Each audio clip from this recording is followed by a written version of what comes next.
ভালো লাগলো। এরপরে কৌমিলি ঠাকুর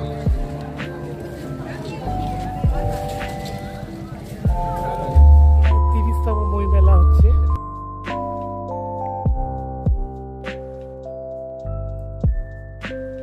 এটা 30তম বছর চলছে বই মেলা।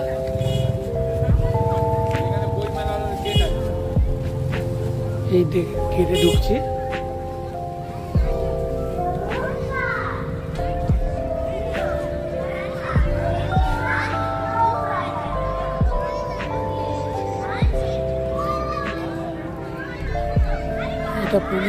এটা পুলিশের ডিপার্টমেন্ট পড়েছে। প্রথমে এসে কোনো সহযোগিতা করলে এখানে দেখানো যেতে পারে। এখানে পুরুষ মহিলা দুই পক্ষে পুলিশ রয়েছে। এটা বই মেলা প্রাঙ্গণ।